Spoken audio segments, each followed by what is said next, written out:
తాత ఇదేం పండు తెలుసా? ఏం పండు చూసి చెప్పు. ఏం పండు అది? నువ్వు ఎప్పుడు చూడలే? ఇది ఎన్నాడు? ఈ జీడిమామిడి పండు జీడిపప్పు ఉంటదిగా, ఇంట్లో జీడిపప్పు ఉంటది. ఇదేం పండు, ఇది తినొచ్చు, మంచిదే, తింటారు. ఇందునేమో జీడిపప్పు వెళ్తుంది, ఇది తీస్తే. ఇది ఎంత కోట ఏం కాదు, తమ్ముడు తెంపుకొచ్చిండు నీకే, నీకోసం తెంపుకొచ్చిండు ఒక్కటి. జీడిమాడు పెద్దమ్మ, జీడిమాడి పండు, జీడిమాడి పండు, జీడిమాడి పండు,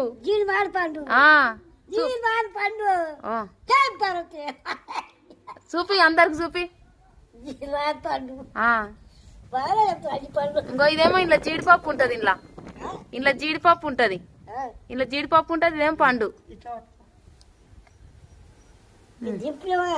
దింపినా.